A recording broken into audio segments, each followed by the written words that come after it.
BMTC ಚಾಲಕರೇ ಹುಷಾರ್ ಹುಷಾರ್. ಯಾಕಪ್ಪ ಇವರು ಈ ರೀತಿ ಹೇಳ್ತಾ ಇದ್ದಾರೆ ಅಂತ ಅನ್ಕೋತಾ ಇದ್ದೀರಾ?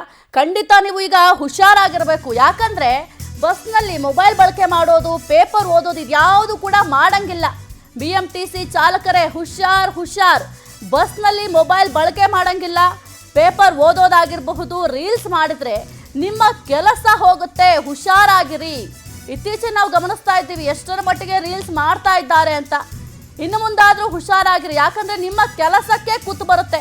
ಇಷ್ಟು ದಿನ ನೋಟಿಸ್ ಕೊಡ್ತಾ ಇದ್ರು, ಆದರೆ ಇನ್ನು ಮುಂದೆ ಡೈರೆಕ್ಟ್ ನಿಮ್ಮನ್ನ ಸಸ್ಪೆಂಡ್ ಮಾಡ್ತಾರೆ. ಬಸ್ಗಳ ಚಾಲನೆಯ ವೇಳೆ ಅಪಘಾತಗಳ ಸಂಖ್ಯೆ ಹೆಚ್ಚಾಗ್ತಾ ಇದೆ. ಇದೆಲ್ಲದಕ್ಕೂ ಕೂಡ ಕಡಿವಾಣ ಹಾಕಬೇಕು. ಆ ನಿಟ್ಟಿನಲ್ಲಿ ಇದೀಗ ಅಲರ್ಟ್ ಆಗಿರಬೇಕಾಗತ್ತೆ ನೀವು. ಬಿಎಂಟಿಸಿ ಬಸ್ ಚಾಲಕರ ನಿರ್ಲಕ್ಷ್ಯದ ಹಿನ್ನೆಲೆ ಬಿಗಿ ಕ್ರಮವನ್ನ ಕೈಗೊಳ್ಳಲಾಗಿದೆ.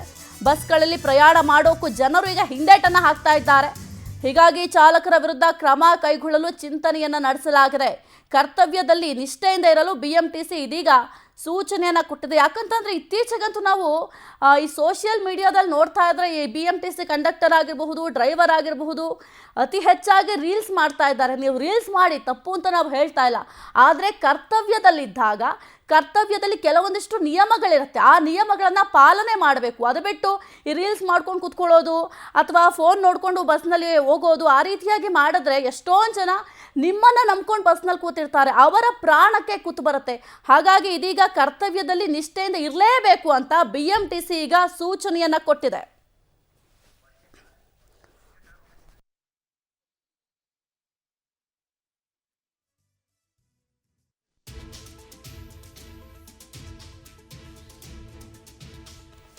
ಈ ಕುರಿತು ಹೆಚ್ಚಿನ ಮಾಹಿತಿ ನೀಡ್ತಾರೆ ನಮ್ಮ ಪ್ರತಿನಿಧಿ ವರ್ಷಿತಾ, ಬಿಎಂಟಿಸಿ ಚಾಲಕರ ಬೇಜವಾಬ್ದಾರಿಗೆ ಇದೀಗ ಅಲರ್ಟ್ ಆಗಿರಬೇಕು ಅಂತ ಸೂಚನೆಯನ್ನ ಕೊಟ್ಟಿದೆ.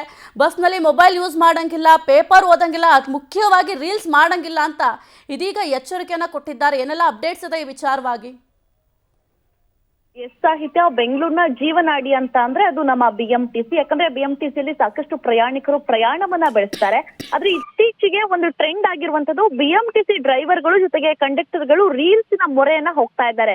ಬಸ್ ಓಡಿಸ್ಬೇಕಾದ್ರೆ, ಟ್ರಾಫಿಕ್ ಅಲ್ಲಿ ನಿಲ್ಸಿರ್ಬೇಕಾದ್ರೆ ಪೇಪರ್ ಓದೋದಾಗಿರ್ಬೋದು ಅಥವಾ ಇನ್ಸ್ಟಾಗ್ರಾಮಿಗೆ ತಮ್ಮ ಪೋಸ್ಟ್ ಗಳನ್ನ ಹಾಕೋದಿರ್ಬೋದು, ಡ್ರೈವಿಂಗ್ ಮಾಡ್ತಾ ಇದೀವಿ, ಹೋಗ್ತಾ ಇದೀವಿ, ಈ ಏರಿಯಾಗೆ ಸಂಚಾರವನ್ನ ಬೆಳೆಸ್ತಾ ಇದೀವಿ ಅನ್ನುವಂತಹ ರೀಲ್ಸ್ ಗಳು ಇತ್ತೀಚೆಗೆ ಸೋಷಿಯಲ್ ಮೀಡಿಯಾದಲ್ಲಿ ಸಾಕಷ್ಟು ಟ್ರೆಂಡ್ ಅನ್ನ ಕ್ರಿಯೇಟ್ ಮಾಡ್ತಾ ಇದೆ. ಅದ್ರ ಜೊತೆಗೆ ರೀಲ್ಸ್ ಮಾಡ್ಕೊಂಡು, ಪೇಪರ್ ಓದ್ಕೊಂಡು ಈ ರೀತಿ ಹೋದ್ರೆ ಸಾಕಷ್ಟು ಅಪಘಾತಗಳು ಕೂಡ ಈಗ ಬಿಎಂಟಿಸಿ ಡ್ರೈವರ್ ಗಳಿಂದ ಆಗ್ತಾ ಇರುವಂತದ್ದು. ಯಾಕಂದ್ರೆ ಸಾಮಾನ್ಯವಾಗಿ ನಾವು ದಿನ ಕಳೆದಂತೆ ನೋಡ್ತಾನೆ ಇರ್ತೀವಿ ಬಿಎಂಟಿಸಿ ಚಾಲಕರ ನಿರ್ಲಕ್ಷ್ಯದಿಂದ ಯಾವ ರೀತಿ ಆ ಸಾರ್ವಜನಿಕರಿಗೆ ತೊಂದರೆ ಆಗ್ತಾ ಇದೆ ಅನ್ನುವಂಥದ್ದು. ಜೊತೆಗೆ ಈ ರೀತಿ ಆಗ್ತಾ ಇರೋದ್ರಿಂದ ಒಂದಷ್ಟು ಪ್ರಯಾಣಿಕರು ಕೂಡ ಬಿಎಂಟಿಸಿಗೆ ಈ ಹಿಂದೆ ಕಂಪ್ಲೇಂಟ್ ಅನ್ನ ಕೂಡ ಮಾಡಿರ್ತಾರೆ. ಯಾಕಂದ್ರೆ ಚಾಲಕರು ಜೊತೆಗೆ ನಿರ್ವಾಹಕರು ಕೂಡ ನಮ್ಗೆ ಸರಿ ರೆಸ್ಪಾಂಡ್ ಮಾಡಲ್ಲ, ಮೊಬೈಲ್ ಅನ್ನ ನೋಡ್ತಾ ಇರ್ತಾರೆ, ಮೊಬೈಲ್ ಅಲ್ಲೇ ಮಾತಾಡ್ಕೊಂಡಿರ್ತಾರೆ, ಇಲ್ಲ ಟ್ರಾಫಿಕ್ ಅಲ್ಲಿ ನಿಲ್ಲಿಸುವಂತಹ ಸಂದರ್ಭದಲ್ಲಿ ಪೇಪರ್ ಅನ್ನ ಓದ್ತಾರೆ. ಹಾಗಾದ್ರೆ ನಾವ್ ಯಾವ ರೀತಿ ಪ್ರಯಾಣವನ್ನ ಬೆಳೆಸಬೇಕು ಅನ್ನುವಂತಹ ನಿಟ್ಟಿನಲ್ಲಿ ಸಾಕಷ್ಟು ಕಂಪ್ಲೇಂಟ್ಗಳು ಸಾಲು ಕಂಪ್ಲೇಂಟ್ಗಳು ಬಂದಂತಹ ಹಿನ್ನೆಲೆಯಲ್ಲಿ ಈಗ ಬಿಎಂಟಿಸಿ ಸಂಸ್ಥೆ ಏನಿದೆ ಅದು ಕೂಡ ಈಗ ಎಚ್ಚರಿಕೆಯಿಂದ ಇರಬೇಕು ಅನ್ನುವಂತಹ ಸೂಚನೆಯನ್ನ ಕೂಡ ಕೊಟ್ಟಿರುವಂತದ್ದು. ಇನ್ ಕೇಸ್ ಏನಾದ್ರೂ ಬಸ್ ಅನ್ನ ಓಡಿಸ್ತಾ ಇರ್ಬೇಕಾದ್ರೆ ರೀಲ್ಸ್ ಮಾಡ್ತೀರಾ, ಮೊಬೈಲ್ ಅಲ್ಲಿ ಮಾತಾಡ್ತೀರಾ, ಇಲ್ಲಾಂದ್ರೆ ವಿಡಿಯೋಸ್ ಗಳನ್ನ ನೋಡ್ತಾ ಇರ್ತೀರಾ ಅನ್ನುವಂತಹ ಅದೇನಾದ್ರೂ ಕಂಡು ಬಂದ್ರೆ ನಿಮ್ಮನ್ನ ಡೈರೆಕ್ಟ್ ಆಗಿ ಕೆಲಸದಿಂದ ವಜಾವನ್ನ ಮಾಡ್ತೀವಿ ಅನ್ನುವಂತಹ ಸೂಚನೆಯನ್ನ ಈಗ ಬಿಎಂಟಿಸಿ ಕೊಟ್ಟಿರುವಂತದ್ದು. ಸಾಹಿತ್ಯ, ಎಲ್ಲೋ ಒಂದ್ ಕಡೆ ಈ ರೀತಿ ಸೂಚನೆಗಳು ಕೊಟ್ಟಿದ್ರು ಕೂಡ ಒಂದ್ ಕಡೆಯಾಗಿ ಬಿಎಂಟಿಸಿ ಚಾಲಕರು ಕೂಡ ನಿರ್ಲಕ್ಷ್ಯವನ್ನ ತೋರ್ತಾ ಇರುವಂತದ್ದು ಎದ್ದು ಕಾಣ್ತಾ ಇದೆ. ಸಾಹಿತ್ಯ, ಓಕೆ, ಥ್ಯಾಂಕ್ ಯು ವರ್ಷಿತಾ ನಿಮ್ಮೆಲ್ಲ ಮಾಹಿತಿಗಾಗಿ.